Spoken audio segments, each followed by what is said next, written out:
नमस्कार दोस्तों, जय श्री कृष्णा। एक बार फिर से आप सभी को अपने चैनल मांगलिक थॉट्स में बहुत बहुत स्वागत है। दोस्तों, कैसे हैं आप सब? आशा करती हूँ आप सब बहुत खुश होंगे, सुखी होंगे, संपन्न होंगे। दोस्तों, हिंदू धर्म में अहोई अष्टमी का बहुत ही महत्व माना जाता है और यह व्रत सभी माताएं अपने बच्चों के लिए रखती हैं। अहोई अष्टमी के व्रत को संतान की लंबी आयु और सुख सौभाग्य के लिए सबसे उत्तम माना जाता है दोस्तों। और संतान की कामना रखने वाली महिलाओं के लिए यह व्रत बहुत ही महत्वपूर्ण है। दोस्तों, अहोई अष्टमी का व्रत कार्तिक मास की कृष्ण पक्ष की अष्टमी तिथि के दिन रखा जाता है। और दोस्तों, करवा चौथ के व्रत की तरह ही यह व्रत भी निर्जल रहकर रखने का विधान वर्णित है दोस्तों। तो दोस्तों, आइए जानते हैं विस्तार से इस व्रत के बारे में। दोस्तों, अहोई अष्टमी तिथि का शुभारंभ 4 नवंबर दिन शनिवार को रात 12 बजे से होगा। वहीं इसका समापन 5 नवंबर दिन रविवार को रात में 3:19 पर होगा। तो ऐसे में अहोई अष्टमी का व्रत आप 5 नवंबर को रख सकते हैं। इसका सब लोग इसको 5 नवंबर को ही रखेंगे दोस्तों, अहोई अष्टमी के दिन पूजा के लिए शुभ मुहूर्त शाम को 5:33 से लेकर शाम 6:52 तक रहेगा। क्योंकि ये व्रत तारों को देखने के बाद खोलते हैं, तो ऐसे में तारों के दर्शन के लिए मुहूर्त शाम को 5:58 पर रहेगा। तो दोस्तों, इसकी विधि क्या है, आइए जानते हैं। तो दोस्तों, सबसे पहले आप अहोई अष्टमी के दिन सुबह जल्दी उठकर स्नान करें, फिर निर्जल व्रत का संकल्प लें। इसके बाद अहोई माता का चित्र घर की साफ दीवार पर बनाएं या उनकी तस्वीर घर में स्थापित करें। इसके अलावा गणेश जी और कार्तिकेय जी की मूर्ति भी स्थापित करें, क्योंकि इस दिन अहोई माता के साथ साथ इन दोनों की पूजा का भी विधान है। अहोई माता की पूजा शाम को होती है, तो ऐसे में शाम के समय उनके सामने घी का दीपक अवश्य जलाएं।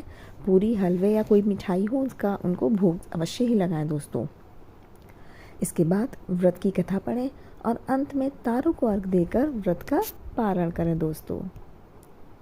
तो दोस्तों, आइए जानते हैं कि इस व्रत का महत्व क्या है। दोस्तों, मान्यता है कि जो भी माँ अपने बच्चे के लिए अहोई अष्टमी का व्रत रखती है, तो उसकी संतान का स्वास्थ्य हमेशा बेहतर बना रहता है और संतान को कभी भी किसी भी प्रकार का कष्ट नहीं होता है।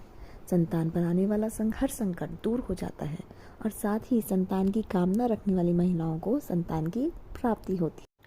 तो दोस्तों, जानते हैं कि अहोई अष्टमी के दिन क्या काम आपको नहीं करने चाहिए। अगर आप भी इस दिन व्रत रखने की तैयारी कर रहे हैं, तो आपको बता रहे हैं कि इस दिन कुछ काम करने से मनाही होती है।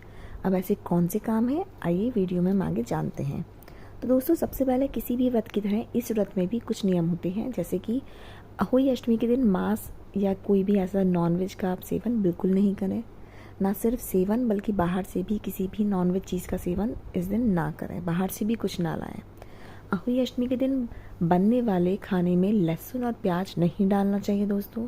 आपने गौर किया होगा कि किसी भी प्रसाद में लहसुन और प्याज नहीं डाला जाता है। कहा जाता है कि लहसुन की उत्पत्ति राक्षस से हुई थी, इसलिए पूजा पाठ के किसी भी काम के लिए इसका इस्तेमाल नहीं किया जाता है।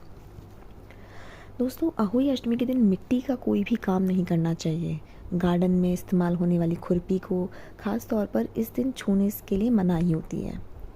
दोस्तों, अहोई अष्टमी के कपड़ों के रंगों का भी ध्यान रखना चाहिए। इस दिन नीले और काले रंग के वस्त्र बिल्कुल नहीं पहनने चाहिए। जैसे कि करवा चौथ के व्रत की तरह अहोई अष्टमी के दिन सिलाई कढ़ाई का काम भी नहीं करना चाहिए। व्रत रखकर कैंची का इस्तेमाल भी नहीं करना चाहिए। आप अगर व्रत रख रहे हैं या व्रत नहीं भी रखें, तब भी आपको सुई धागे और कैंची का काम नहीं करना है। दोस्तों, यह व्रत महिलाएं अपने बच्चों के लिए रखते हैं, इसलिए इस दिन बच्चों को बिल्कुल भी नहीं डांटना चाहिए। कोशिश करिए, बच्चा कितना भी शरारती हो, आप उसे डांटे नहीं, मारे नहीं। तो दोस्तों, आपको आज की जानकारी कैसी लगी, कमेंट बॉक्स में कमेंट करके ज़रूर बताएं। धन्यवाद दोस्तों। हर हर महादेव।